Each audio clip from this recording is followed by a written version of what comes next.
لیږلی ستا د وجې نه په دې ټول عالم باندې ما رحم کړی ستا د وجې نه په دې ټول عالم کې رحم خور شوی دی ستا د وجې نه نبی کریم صلی الله علیه وسلم هر چا ته خپل حق میلاو شوی هر چا ته خپله برخه او خپله حصه میلاو شوې ده زما عزتمندو د نبی کریم صلی الله علیه وسلم دنیا ته راتلل یو لوی نعمت دی اول نعمت زمونږ دپاره هغه اسلام دی چې الله تبارک وتعالی اسلام له هغه مرتبه ورکړي چې ډېر هم ګناهګاري او د ډیرو کلونو کافری خو چې کله اسلام ته داخل شي او کلمه ووایي الله ولا ټول کفر ختم کی الله ولا ټول ګناه ختم کی بل نبی کریم صلی الله علیه وسلم غونته هستی او موږ د هغه په امت کې راتلل او د نبی علیه صلوات و سلام ذات با برکت د دې امت لپاره دا یو لویه خوش قسمتي ده چې د دې امت د راتللو دپاره چې زه په دې امت کې راشم د هغې دپاره پیغمبرانو به دعاګانې غوښتي او پیغمبرانو به یو بل سره د خپلو امتونو سره به بیعتونه کول چې ګورې که زما نه پس پیغمبر محمد مصطفی صلی الله علیه وسلم راغی تاسو به په هغه ایمان راوړئ هغه اخیری نبی دی او هغه سید البشر دی هغه امام الاولیاء دی هغه امام الانبیاء دی هغه سید الکونین دی هغه ګورې احمد مصطفی دی هغه محمد مجتبی دی هغه محمد قاسم دی هغه محمد احمد دی هغه ګورې بشر هم دی نور هم دی د چا د وجې نه چې الله تبارک وتعالی دا ټول جهان پیدا کړی هغه ګورې محمد مصطفی صلی الله علیه وسلم دی نبی علیہ الصلوۃ والسلام بارکه په قرآن کې راځي چې ګورې هغه ګورې د دې خپل امت باندې ډېر شفیق دی ډېر مهربانه دی او ډېر رحم والا دی وایي چې ګوره یوه مور د خپل بچي سره څومره مینه کوي که نه چې دا بچی د دې په مخ کې چېرته اور له ورځي یا خطرناک ځای له ورځي نو دا نبی علیہ دا مور چې کم ده نو هغې پسې ورمنډه کوي چې زما دا بچی بچ شي وایي چې حضور صلی الله علیه وسلم دا خپل امت د دغې مور چې دا بچی ورته څومره ګران دی د دې بچي نه نبی علیه السلام ته دا امت زیات ګران دی ځکه نبی علیه الصلوۃ والسلام د دې امت که ورته ګران نه وی نبی علیه الصلوۃ والسلام سخته تیره کړې وینه یې څه کړې ده وینه مبارکه توی شوی ده د نبی علیه الصلوۃ والسلام غاښ مبارک شهید شوی د نبی علیه الصلوۃ والسلام پڼې مبارکې هغه د وینو نه ډکې شوي دي نبی علیه الصلوۃ والسلام لوریانو ته طلاقونه میلاو شوي دي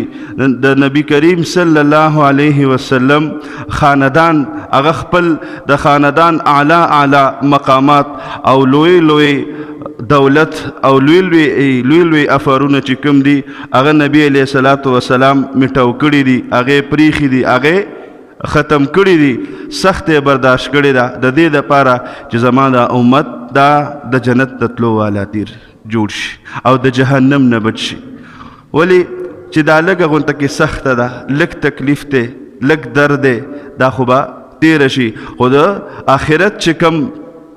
منزل را روان دی نو هغه ابتدای شته خو انتهای نشته شروع شته ختمېدلې نشته نو زما عزتمندو د نبی کریم صلی الله علیه وسلم خوب د دې امت دپاره رحمت دی د نبی علیه السلام جاګنا پاسېدلم د دې امت دپاره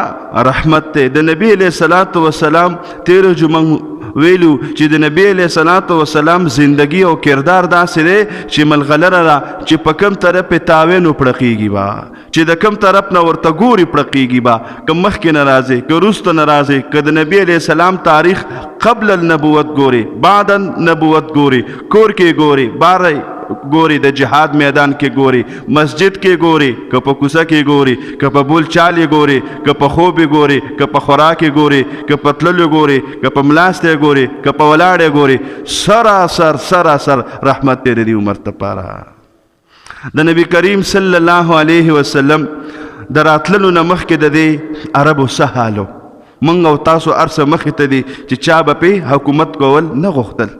داسې دا خلک په نفرت کې او بیا وروسته د نبي علیه الصلاة والسلام په وجه باندې او د نبي علیه الصلاة والسلام د رحمت په وجه باندې غیر دین هم لګیا شو او د نبي علیه السلام په سیرت باندې کتابونه ولیکل او د دې عربو مدح بیان کړه او وی چې د دې عربو نه دغې پیغمبر داسې خلک جوړ کړل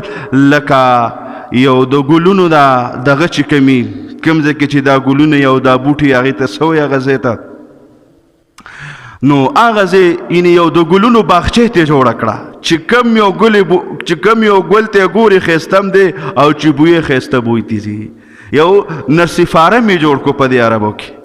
دا چا حضور کریم صلی الله علیه وسلم په محنت باندې وشو ګوره د دې عربو به د مور خیال نه ساته مور نه به هیڅ حیثیت نه ورکو او نبی علیه الصلاة والسلام راغې نو مور ته ګوره حصه ملاویږي په رحمت کې وی چې ګورې د چا مور ده نو ګورې که جنت حاصلول غواړي نو د مور د قدمونو د لاندې جنت دی د مور د قدمونو تحت اقدام الامهات الجنه چې جنت د میندو د خپو د لاندې دی چې میندې دې راضي کړلې گویا چې تا ته څه میلو شو جنت درته میلو شو بل حدیث کې راځي نبی علیه الصلاة والسلام فرمایي چې د رضا ربي فی رضا والدی چې د الله رضا هغه د پلار په رضا کې پرته ده چې پلار د ناراضي الله راضي دی چې پلار د نه خپه الله خپه دی چې مور د ناراضي وه الله راضي دی چې مور د نه خپه وه الله خپه دی نو دا د نبی علیه الصلاة والسلام د رحمت او د کرم په وجه باندې چاته حصه میلو شوه مور او پلار ته ښه د دې عربو څه حالو په لوریانو به ورته ځان بدي ښکارېده او تر دې پورې زموږ ستاسو مخې ته واقعات عالمانو بیان کړي دي موږ اورېدلي دي چې خپلې لوریانې به یې جمدۍ خښولې کنده به ولا په خپل لاس ویسته او خخه به کړه او داسې لوریانې دي کې تیرې شوي چې پلار به کله هغې له کوې کنستو کنده کنسته خولې به موله پاکولې بابا دا ته څه کې غږ به ورته نه کوو او خوله به ویې ورږه بابا ستړی شو او هغه لور به په ځمکه کې خخه کړه او هغې به جړل او ده به پې خاورې اړولې هغه زړونه د چا په وجه باندې الله نرم کړل د محمد مصطفی صلی الله علیه وسلم په قرآن کې الله فرمایي ای پیغمبر علیه السلام که ستا زړه چېرته سخت وی نو دا صحابه به ستا نه ارد ګرد تلي وی دا به درنه تلي وی دا به ستا خواله هم نه راتلې خو ما ستا زړه نرم پیدا کو دا ټول تیر چاپېره ستا نه ناستې دي نو هغه لوریانو چې کله نبی علیه الصلاة والسلام راغې نو هغه د لوریانو حق داسې په بیان کو چې ګورې یو خو په قرآن کې رالل چې دوه خویندې په یو ورور باندې حساب دي چې د یو ورور څومره حصه رسي هغه حصه به د دوه خویندو رسي قرآن کې الله په نبی علیه السلام باندې قرآن نازل کو او بیا نبی علیه الصلاة والسلام وی او فرمایل چې چا د خپلې لور تربیت وکړو اسلامی تربیت ورله وکړو او هغې بیا د کور نه واده کړله هغه به ما سره په جنت کې داسې یو ځای لکه څنګه چې دا دوه ګوتې یو ځای دي نو دا صحابي فرمایي چې درې یې یادې کړې وی ما ورته وی یا رسول الله که د چا دوی وی چې اب هم په جنت کې وی د دې یوې مې ورته ونه ویل بس نور راته حیا راتله خو د دې یوې باره کې زما ګمان دا دی چې د چا یوه لور وي او هغې ښکلې اسلامي تربیت وکړي او د کور نه په حیا عزت سره واده کړي دقه مور او پلار به د نبي علیه السلام سره په جنت کې یو ځای نو د لور کم مقام و خاوره کې جمدۍ خښول او چې رسول الله راغې ووی چې دې له به اسم ورکوئ او چې څوک حفاظت کوي ما سره به جنت کې ملګری سبحان الله او اوس عالمانو لیکلي فقهای چې یاره څوک کور ته یو څیز راوړي او کور کې لور موجودي او زوی موجودي نو سیس به لور له ورکوي چې دا والا بچی ځکه چې نبی علیه الصلاة والسلام به کله د حضرت فاطمه رضی الله تعالی عنها کره لاړې نو نبی علیه السلام به هغې له سیز ورکو او چې خپل کور کې وه نو هم چې څنګه به رادنده شو بیبي به موجوده او دی به فاطمه رضی الله عنها به جیبه به دا والا بچی او حضور علیه الصلاة والسلام کرا چې کله به فاطمه رضی الله تعالی عنها راله نو نبی علیه السلام به نه کېناستو چې کله به فاطمه کېناسته بیا به نبی علیه السلام کېناسته مینه محبت رحمت لور تم حصه میلاو شو او نبی علیه الصلاة والسلام د راتللو سره ښځې ته هم حصه میلاو شوه ځای په ځای په صورت النساء کې او صورت بقره کې او صورت مائده کې ځای په ځای راځي چې دې عربو به خپلې ښځې داسې ساتلې ځوړندې نه به یې طلاق ورکوو نه به یې ورته ښځه ویله داسې به یې ساتلې ولې چې بعضې وخت کې به دوی ښځه سره نکاح کوله د لالچ دپاره به یې وکړه خصوصا یتیمانانې جینکۍ د چا به د تره لور وه د چا به د ماما لور وه نکاح به یې ورسره وکړه مقصد به یې دا چې د دې دا مال ماته پاتې شي هسې هم څوک نشته نو هغې سره به ذاتي دلي لګاو د زړه مینه به یا وه یا به نه وه خو د مال سره به مینه وه چې هغه به یې راوسته دته به مال حاصل شو رټله به یې دګله به یې بېعزته کوله به یې ښځه به یې ورته نه ویله او طلاق به مولا نه ورکو او چې کله نبی علیه الصلاة والسلام راغی الله قرآن نازل کو چې خبردار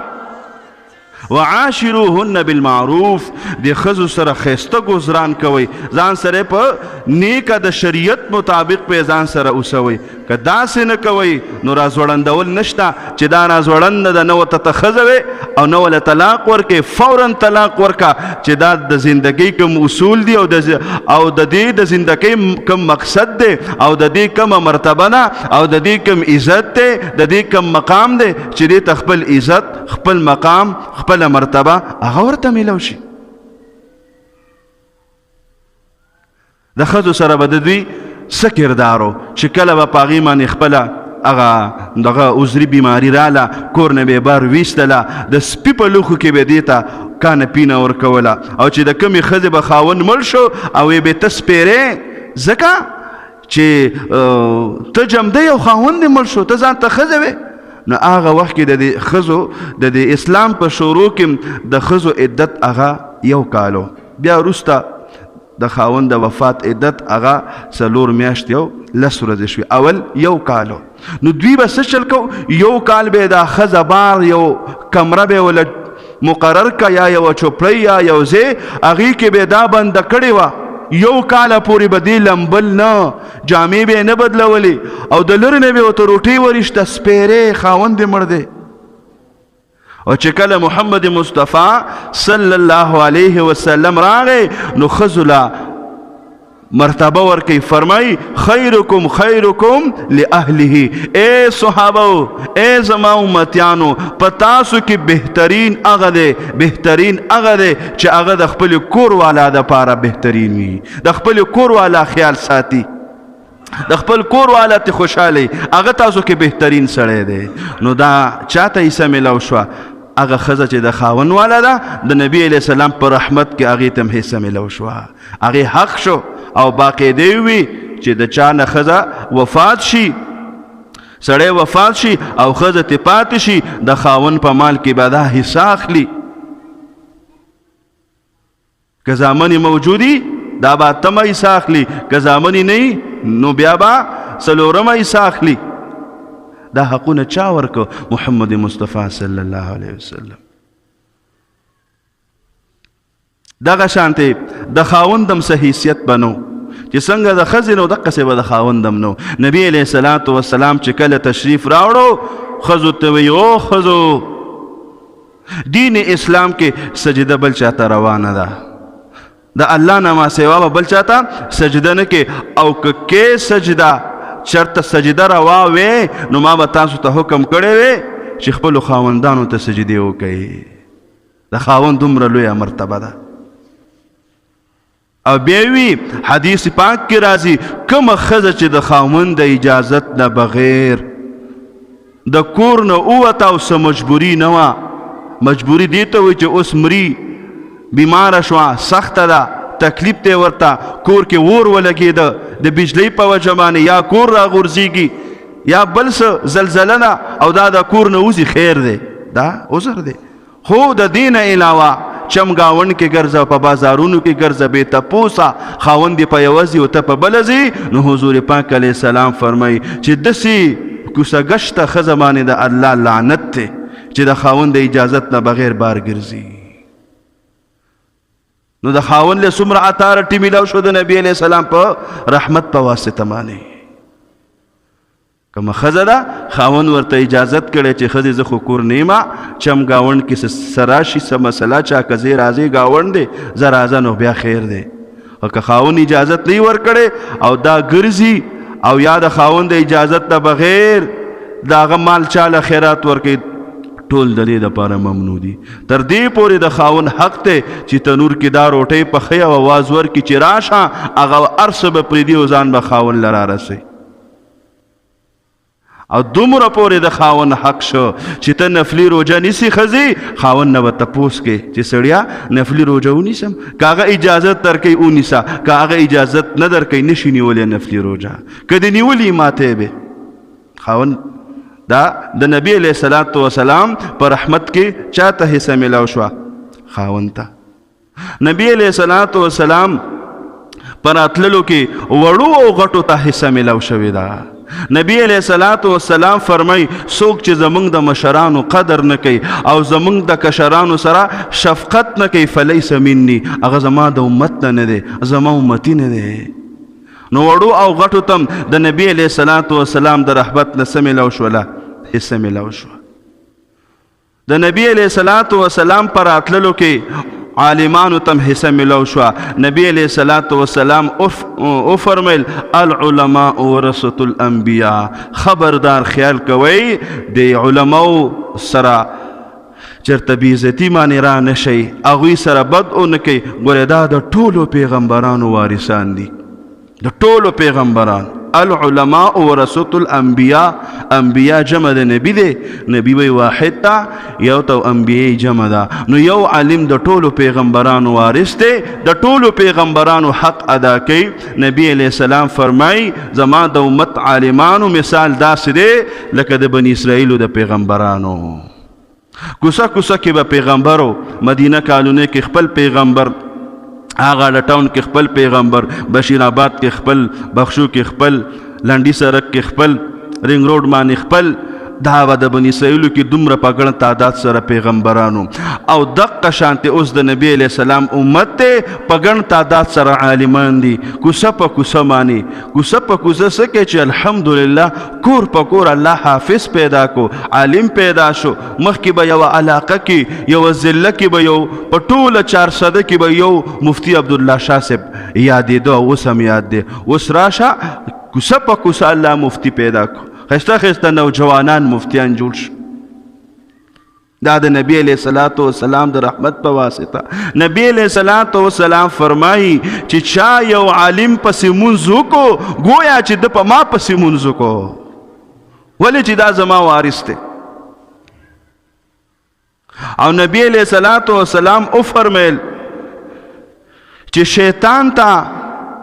زر عابدان او عبادت گزار دوکا کول آسان دی خو عالم دوکا کول ورته ګران دی یو عالم دوکا کول دا ورته ګران دی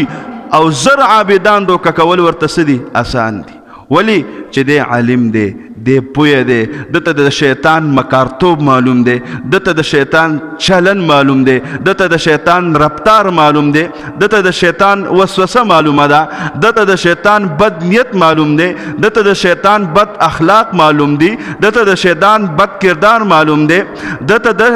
د شیطان چې څومره لارې دي هغه ټولې لارې دته معلومې دي چې دی په کمو کمو جامو کې راځي هغه جامې دته معلومې دي نو دې وجې نه د ده دوکه کول صحیح ګراني یو خو زمونږ او ستاسو خپلې فتوي که نه پلان کې علم داسې دی ډنګرې علم داسې دی یې لکه فتوي مې لګوه یو عالم مانیم که هغه د هر لیول والا دی د هر طبقې سره تعلق دی خصوصا هغه سړی چې په خپل علم نه دی کړی اخو به بالکل د عالم باره کې اف هم نه کوي او د علماء خپل منځ کې اختلاف هغوی پوه شه او کار یې پوه شه. موږ به داسې نه کوو، موږ به د ټولو علماو د زړه نه قدر کوو، عزت پې کوو. رشید احمد گنگوهی رحمت الله علیه لیکلی څوک چې د عالم بې عزتي وکړي او دی وفات شي او په قبر کې دی سملی و یو څو ورځې پس یا خاورې چې واچوئ فورا ورشئ او د ده دا لحد واپس راکولاو کړئ. هغه وایي قسم دی چې د ده مخ په الله د قبلې نه اړولی، د ده مخ په قبلې ته نه راځي. نو عالمان پوهه خلک دي. ګوره د علم کول داسې آسان کار نه دی. کم عالم چې تا ته مخامخ شي، تا ته درس کوي، یا ته پوهې تا ته پته لګي چې دا پلانکی عالم دی، ګورې دا علم کول قسم دی ګران کار دی. زمونږ فیل دی، مونږ ته پته ده. مونږ تاسو سوچ وکړو دلته کې زمونږ د تبلیغ والا کله بیان کوي، مونږ هغوی ته نه کېږي. مثال خبره کوم، تعلیم کېږي هغوی ته نه کېږي. مونږ سره دومره ټیم نشته. او دې عالم 8 کاله دې ته ایستي او بیا چې مفتی کېږي 2 کاله یا 4 کاله هغه ولګوي، نو دا 8 10 11 14 کاله چې دی د الله په لار کې تېر کړي، دی به بیا نه پوهېږي، دی به بیا جاهلي. چې ما ورته ورپسې خبرې کوو چې ته وایې دا عالم داسې دی، تکړه شه، علم وکړه، قرآن زده کړه، حدیث زده کړه. ته بیا داسې مه کوه چې کوم اعتراض په ده کې تا هغه شان شه چې په تا خلک اعتراض نه کوي. نو په خپل عالم جوړ شه کنه. حدیث پاک کې راځي یا عالم شه یا طالب شه یا محب شه، څلورم مه جوړوي ګینې تباه به شي، یعنې د دوی سره نفرت مه کوه. نو دوی عالمان دا د انبیاو وارثان دي. او دغه عالمان که موږ ورپسې بد وایو، که موږ ورپسې بد نه وایو، موږ ته به بیا هم دوی ولاړي، بیا به زموږ جنازه کوي، بیا به موږ له غسل راکوي. ولې چې عالمان هغوی ته پته ده چې دا ناپوهه دي، دوی نه خطا کېږي، دوی خو نه پوهېږي، موږ خو پوهېږو که نه. ګینې یو عالم هم دا ونه وی چې یاره زه به نن